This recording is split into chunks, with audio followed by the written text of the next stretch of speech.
अरमान ने लिए रोहित के इल्जाम अपने सर पर। ये रिश्ता क्या कहलाता है कि अब कमिंग एपिसोड की लेटेस्ट न्यूज लेके आगे दोस्तों, जहां आने वाले एपिसोड्स में आप देखेंगे कि जब अरमान और रोहित के बीच झगड़ा होता है, दोनों भाई बहुत दुखी होते हैं। तभी रोहित नीचे आता है, उसे अपने गलती का एहसास होता है। वो अरमान को सॉरी बोलने के लिए नीचे आता ही है।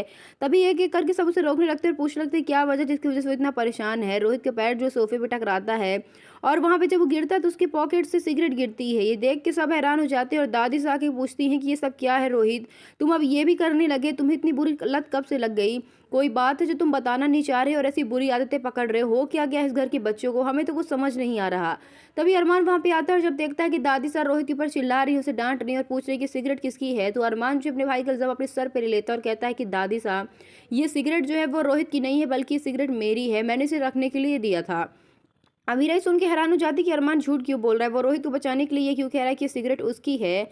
लेकिन वो सबके सामने आके बीच में कुछ नहीं बोल पाती। तभी ये सुन के रूही भी हैरान होती क्योंकि अरमान ऐसा नहीं कर सकता। वो अरमान को बहुत अच्छे तरीके से जानती है कि अरमान जो है ये सारी आदतें जो है उसकी नहीं है।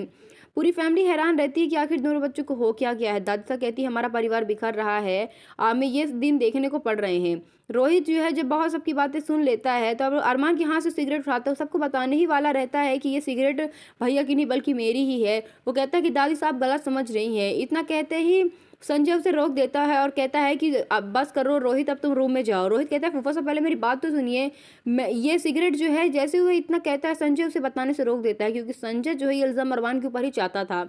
इसलिए रोहित को इनकार कर देता है और कहता है कि रोहित बेटा बहुत हो गया, अब चलो तुम रूम में चलो, आराम करो और आप सब लोग भी अपने रूम में चले जाइए। तब अरमान भी वहां पे खड़ा होता है, उसे बहुत हैरानी हो रही होती है। सब अपने रूम में चले जाते हैं, रूही भी चली जाती है। तब अभीरा आके अरमान से पूछती है और कहती है कि तुम ये बताओ कि तुमने झूठ क्यों बोला सबके सामने। अरमान कहता है कि तुम मेरी बीवी बनने की कोशिश मत करो अभी।